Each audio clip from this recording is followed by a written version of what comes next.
Welcome everybody. So with another podcast. So here we have Karthikey Pandey, Yeah. and he was the winner of CODEATHON 2019. I still strongly remember the first day of admission when he and his parents came to the institute, and they didn't know me and I didn't know them, obviously, right? So, and the parents were very, uh, how the first time meet happens. They got into the counseling room and then they watched the entire orientation.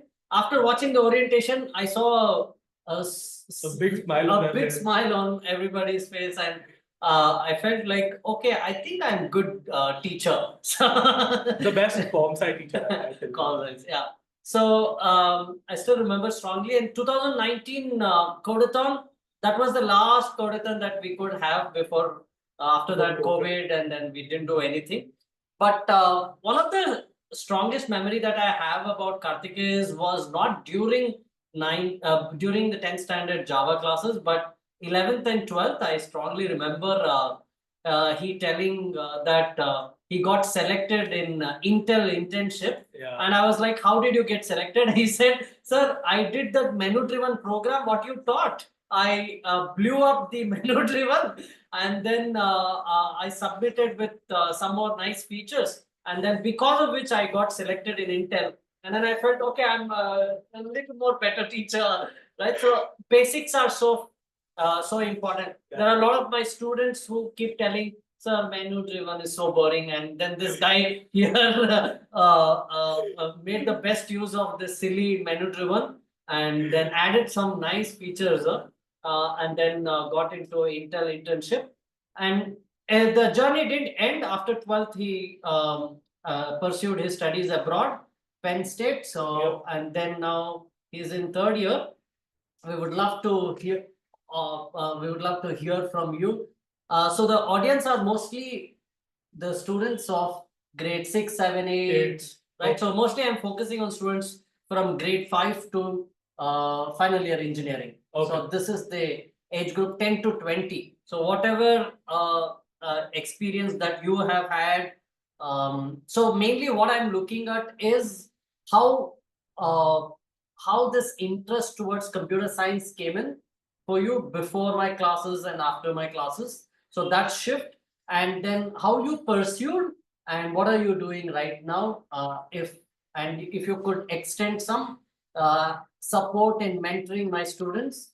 So those are the things that I'm looking at. Yeah, the first thing is before the classes, how were you? What was your mindset? And after the classes? Yeah. So before the classes would be like midway through 9th grade, like right coming into 10th grade. I was like a good science student, like logical reasoning, physics, computer, maths. That was easy. That was not that hard. I was always good at that.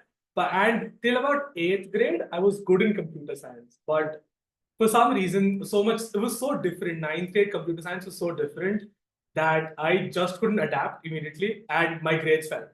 And that's when like my mom did a lot of like asked a lot of people, like a lot of my people from like school in my apartment and people in my community were going to tech sparks already. So my mom asked around and she found that tech sparks is good. It was the word of mouth was amazing. Sarvanan sir is really good, he teach. But I was still a little hesitant. And then we came to your the introduction, this thing where Orientation. the orientation, this thing, and we looked at that, and my parents were absolutely set. Perfect teacher. I was still a little hesitant. I was like, but I was like, okay, my parents are saying it's good. We'll listen to them and we'll take one class. The first class I took, I was done. This is the perfect teacher because I was able to understand 10th grade concepts, even though the whole of 9th grade I didn't understand anything. So I caught up with like half the concepts within 1/10 the time. Wow, instantly. Because you taught the concept so easily and in such simple words, they didn't seem like random words on the screen. They started seeming like simple, logical, familiar things. They like basics of how things will work. They started making sense at that point. And then I did my 10th with you. I won the hackathon. that was fun. Competitive coding is a different level. It's like because I still do. You had that competitive coding. Yeah, we had the competitive coding. Okay. I do so much competitive coding right now. I do hacker rank and all of those like so much, and that's like the starting point for me. As I did doing so much like the codeathon, the pressure of trying to solve questions quickly, and like it like around me, everyone was getting stressed. And for some reason, all I was having was fun. I was like, this is so much fun. Let's do this more. Because it was like, I was like, this is so much fun. If I don't do it, it's fine, but we'll try. We'll keep trying.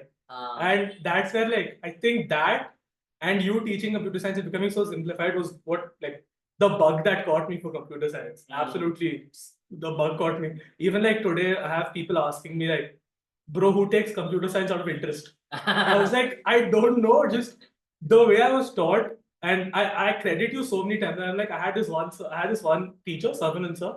I think he was the one who like got me interested enough into computer science where I found out the little things that make computer science awesome.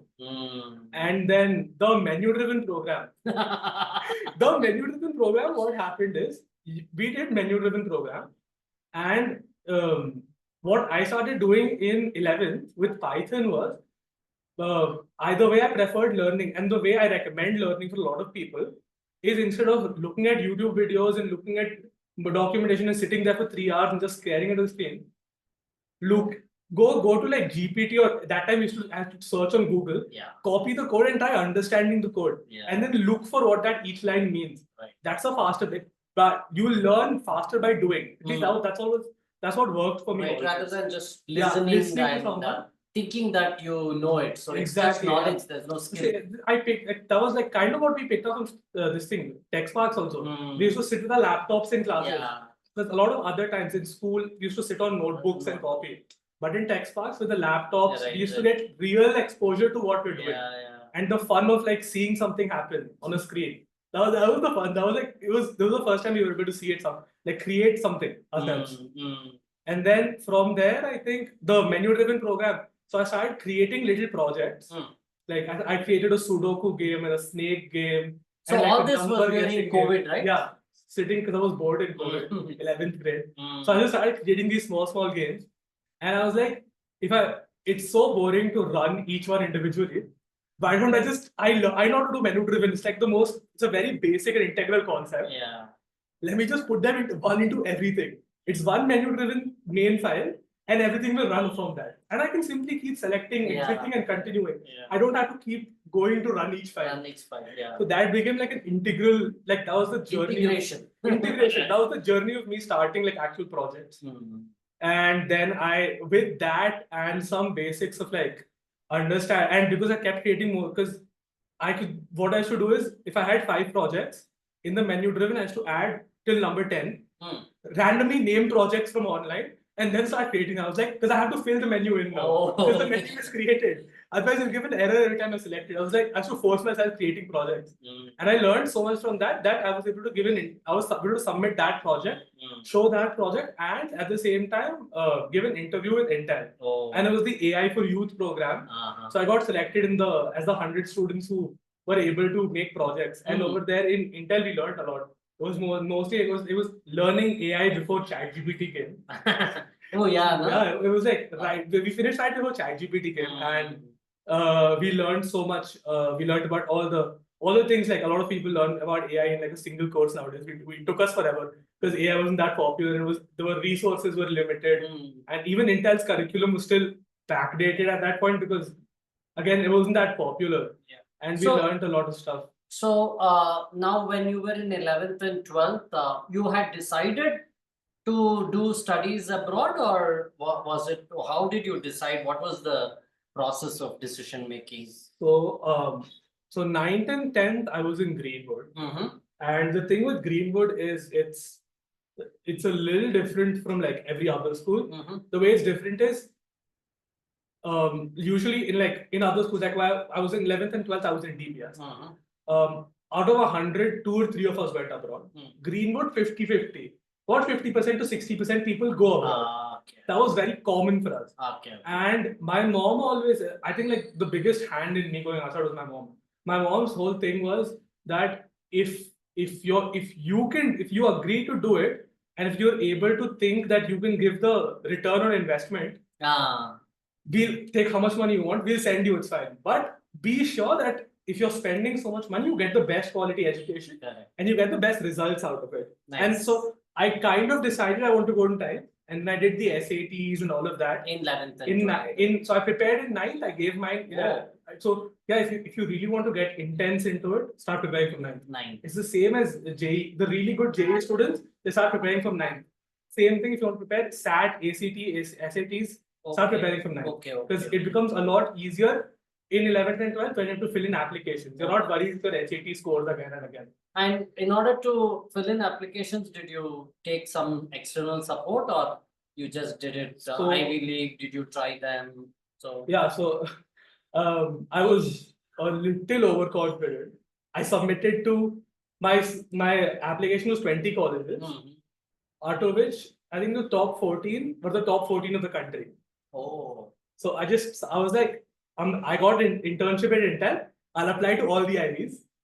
And for so there are two parts to the application. First one is Common App, and in Common App you have to it's a common application for all the colleges. Okay. You have to fill that up. That was something I didn't take help in. I filled out the Common App on my own. Okay. And I started submitting to colleges. When I got to specific colleges, that time I got with these mentors from each college. So I'd like contact and connect with people who were studying in that college there. Oh, okay. So like I had someone I was talking to someone from MIT, someone from Harvard, someone from Johns Hopkins, and I was talking to these people, and I used to take their guidance and their reviews on the essays for those colleges. Okay. So that was the way I was able to like figure out, and just like by contacting people, I was able to get this is good. No, MIT doesn't like this. Okay. Or Harvard doesn't like this. Okay. And I applied to all of them, and so that's a nice thing. So if there is 3 things that children should remember, so one is prepare for SAT right from 9th or 10th. So that is one thing. In 11th and 12th, if there are 3 things the children should remember to get a good scholarship or get into good universities for bachelors, right? So what would it be? I'd say 3 things. Number one, especially the way the Indian and the US education system compare, I'd say if you want to get into US, a lot of people will tell you like grades don't matter. Grades matter a lot. Because what US your colleges, universities, they expect is that you have like, because their grading system, 75 is pass. Okay. And 85 to 90 is average. Okay. For them, because that's how their grading system works. Okay. So for us, 75 is decent. 85 is good, 95 is excellent. So try and keep your grades to 90s. Number one. Okay. And show growth. For example, 9th you were 80, 10th become 85, 11th show become 90, and 12th become 95. Or at least don't ever dip. Don't ever go like you were a 95 in 10th and a 60 in 12th. And then they won't like that. So they don't like that inconsistent. They like consistent improvement. That's the consistent performance and consistent improvement. Okay, that's one thing. That's number one. Okay. That number 2 is I would say focus on your extracurriculars. Okay. Can you give me a few extracurricular that you were focusing on? So I was my extracurriculars were all super tech focused. So I did like Intel. I did another internship with a startup in Manipal. Did all that help you? It definitely helped. Yeah, definitely helped, because I had a lot more technical know-how than the average first year student. So it helped in my applications. It helped with interviews for colleges. And it also helped with my first year and second year a lot, because I was like ahead of the syllabus, and it became a lot easier to cope with the stress of college. Right. And at the same time, so that's a very good point. Yeah. So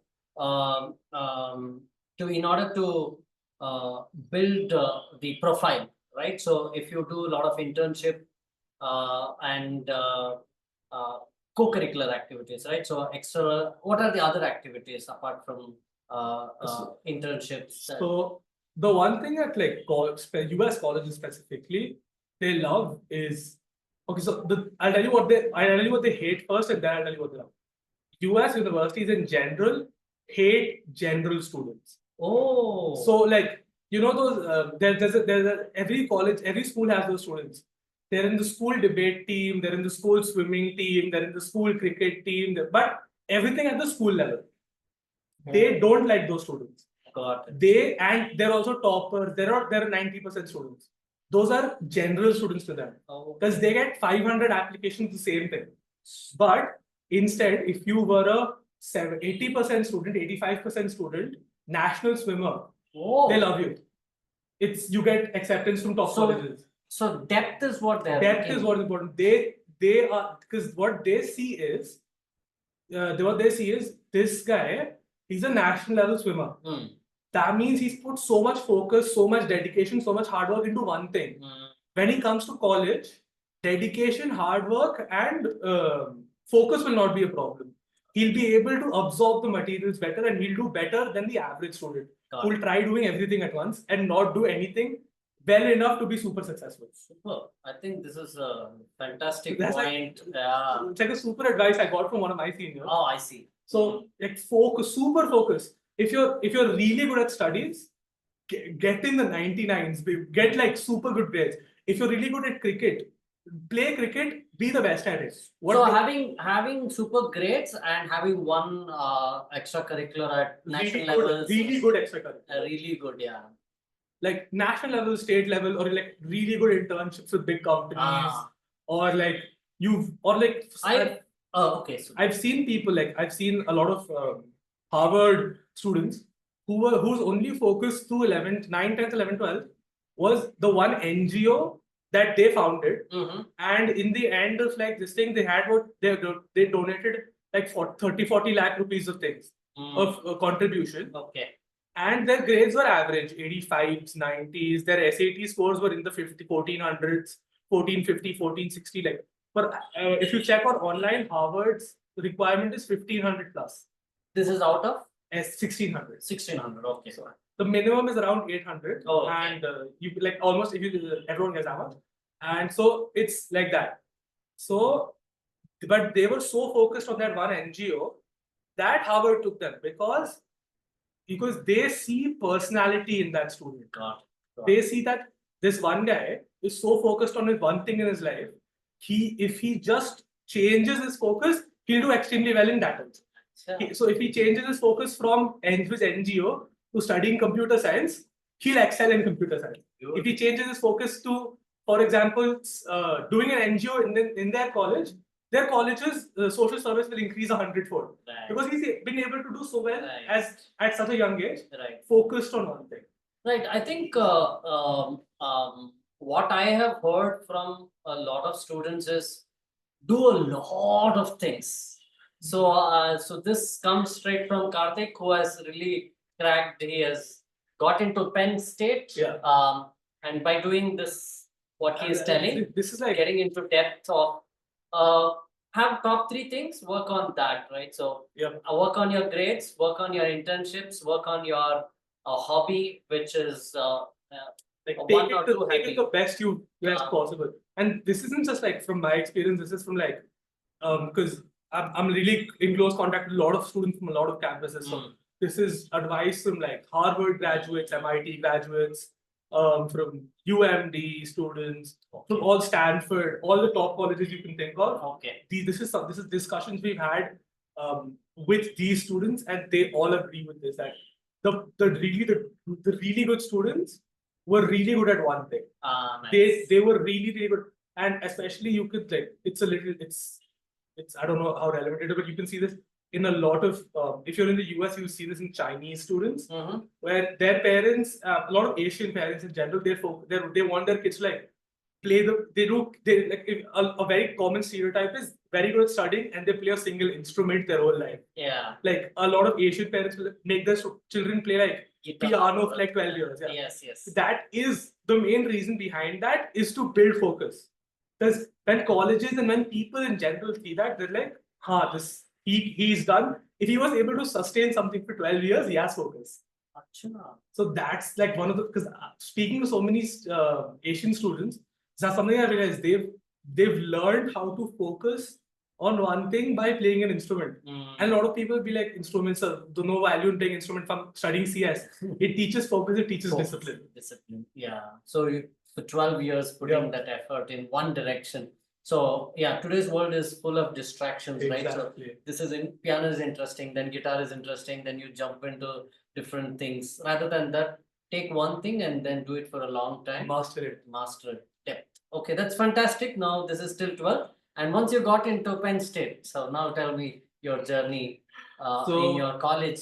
So has your codeathon continued in college? Yeah, so codeathon, like the two things I took from codeathon. So codeathon was, I remember, was divided into two parts. We did competitive coding and then we did the project part where we gave ideas. Startup ideas, exactly. And I've been doing both at like a lot more, and I think that was the starting point because first of all, I do a lot of competitive coding, which is like hacker rank and online competitions, timed question solving. That Code Chef. Code Chef, exactly. Yeah. So which is the best website that you would recommend children of 12 plus, especially 12 plus, to work on? Code Chef is good. Code Chef is good. I use HackerRank sometimes, but that's only because a lot of us like friends use it, so we just compare our score with that. But Code Chef is amazing, and even if you're not like a person who does like super timed, you don't like it under pressure because not everyone likes pressure-based competition. One thing I definitely recommend, I'd even say, if you understand the basics of computer science, and if you're doing Python, start in 11th or 12th, start LeetCode. Oh, Lead code is amazing, not only for interviews, it's amazing for building your concepts. Oh, nice. Because you'll be able to see how the fastest things, how innovatively people are building solutions on. Right. So start doing that. That's like my one advice to everyone. If you're in college, first year, first day, the first account you should make is a LeetCode account and start solving. Like I told myself I'd solve one question every day for college. I didn't do that, not even close. I'm at like 500 questions right now out of 2000 in like 2 years. But still, like out of 600, 700 days, at least 500. 500, like a lot of them are super easy. Just keep trying. And the one thing you learn from them is, it's like maths. Those little tricks, the little method of thinking will change when you solve, and you can apply that in daily applications. You can apply that in general project-based programming also. And then the second thing I've been doing a lot is hackathons. So I've till now I'm at like 5 hackathons right now. Okay. And I've won 4 out of them. Okay. And the first hackathon was that I did was in college. That was Penn State Hack PSU. It's called Hack PSU. Okay. That was the first hackathon we did as a team, and we placed overall 4th. So they didn't actually give us a prize or anything, but because we knew the organizers. Consolation. They were like, you guys did really well. You guys placed 4th. But we did what we did next year was, because we were still freshmen.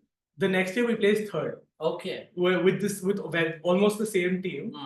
And we even got into the our college's newspaper, the Daily Collegian, because we were the first freshman team, like completely first year student team, who'd won in a while. Like in a few years, there hadn't been a pure freshman team to win. Okay. Like a pure, just all 5 freshmen. Freshmen meaning freshers. Freshers, like first year students. There hadn't been in a while, so they really appreciated us. And they like put us in the newspaper, put our idea in the newspaper, and and then after that I went to Harvard Hack. So Harvard Hack. So you went to Harvard University? Yeah, I went to Harvard University. Wow. Okay. So that was we went to Harvard Hack, and that was fun because this is like another thing you learn in college. Teams are fun, but they're not always reliable. Yeah. Because what happened is, usually you do hackathons with friends and groups and people you know. But something we were recommended by our professors were, because I'm an entrepreneurship student also. I'm doing a minor in entrepreneurship. So our professor recommended that we form random teams to Okay. learn more about people. Oh. That was like a thing he gave So us a challenge. this was something like what we did in CODEATHON. Yeah, right? exactly. So, Completely random people. right. So you thought that you all will get into one team, you friends, but I Yeah. ensured that your friends are not Yeah. there in your team. I knew no one from my team, but my team was amazing. Amazing. I think we were a little overpowered. We had number 1 and number 2 in our team, but it was really good. We had a great team. So that is followed that level also, right? Yeah. Very nice. So I formed a team with 4 people, Mm. and it's a 36-hour hackathon. Mm. And 6 hours into our hackathon, I presented an idea Okay. to my team, and they all said no and left. So they all left and joined and took another 4th dude, because the teams aren't solidified until you submit. Right. Because there's just on spoken word, and they pretty much in the middle of 6 hours into a hackathon, they abandoned me completely. Oh. So I was stuck alone, like solo. Okay. I had no teammates, and I had a bunch of friends, and they were in a different team. Right. And so I went to them, and I was just hanging out with them. Like, I can't do anything now. What's the point? And they're like, so everyone in college calls me KP, because those are my initials, and it's easier for them. Right. So they're like, KP, just try something. Your idea is really good, and I know you're petty enough that just to prove to those guys that you can do it without them, you'll finish it. Yeah. And that kind of gave me like motivation. Yeah. So I wasted another 6 hours after that, just ideating, understanding my own idea and researching about it. And in the last 24 hours that I had left, I spent 16 hours straight up awake with Red Bulls constantly.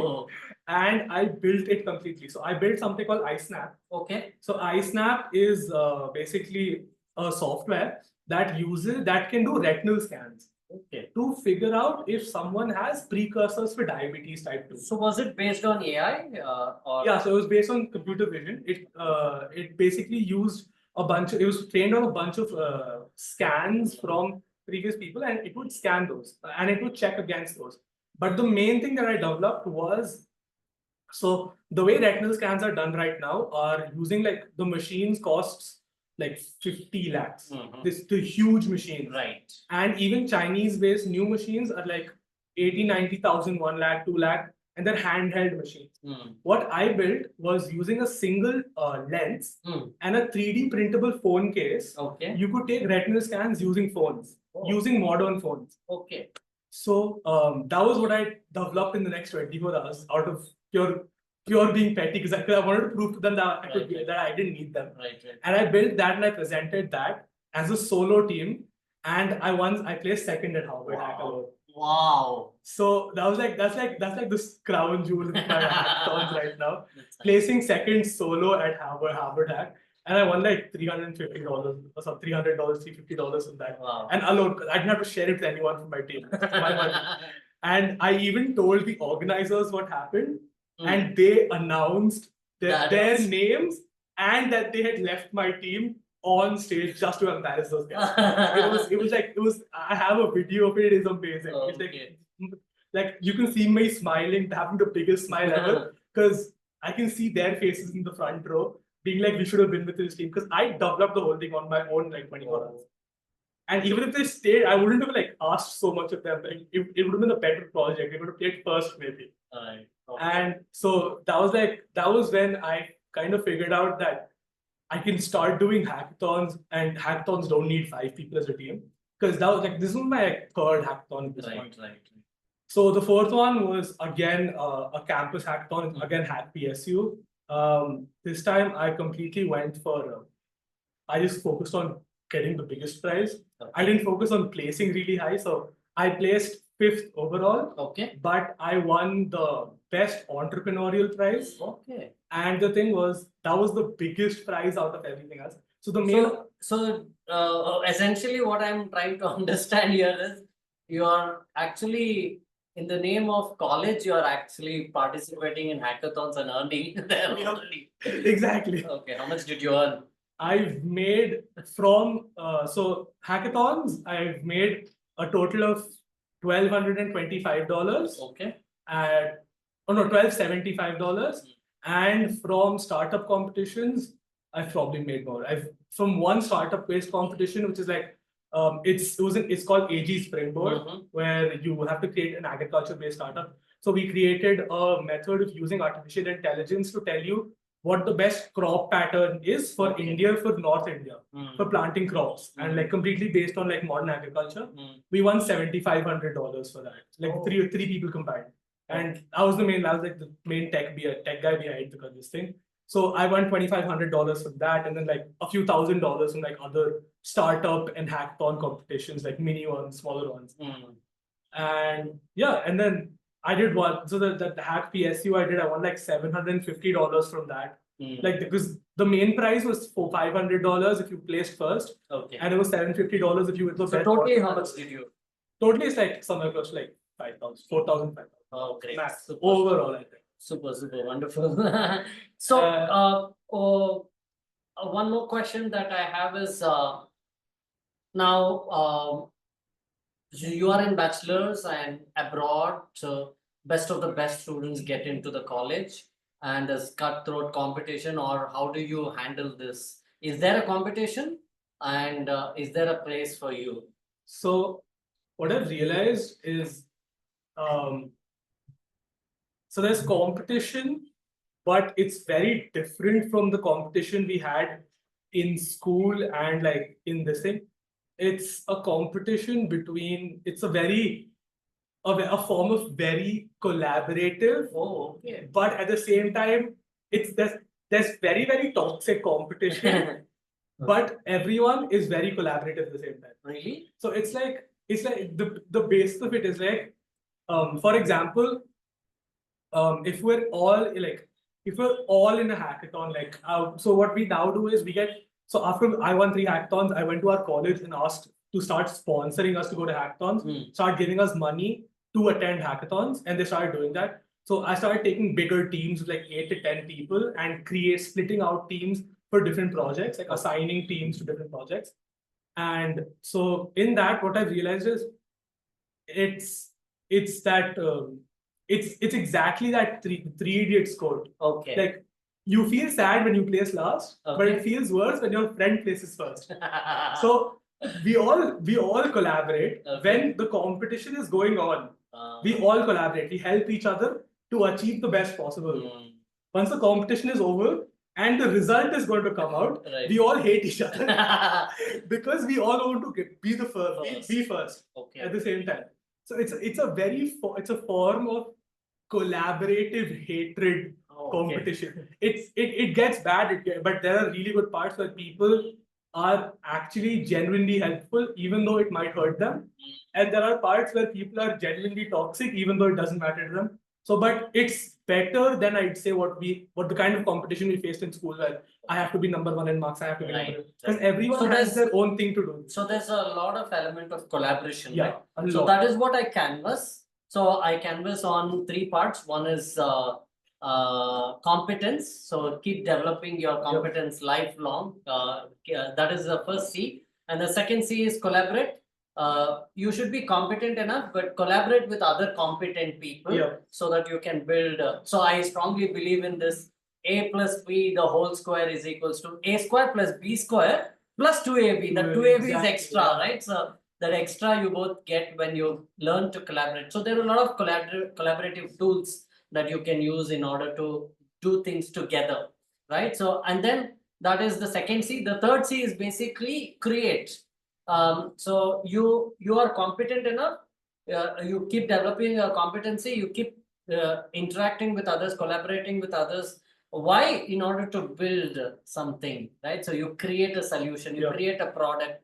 So this is the 3C I keep canvassing. That's very true, because especially when you're in a team, what will happen is if you don't show competency, the other people in your team will feel like they're carrying your weight, and they start hating you for that. And I've seen the collaboration won't happen. The collaboration can't happen until everyone. It's not that everyone is equally competent. Everyone is competent in their own way. They have something to actually contribute in reality. So I think this is the discussion most of the time startups have.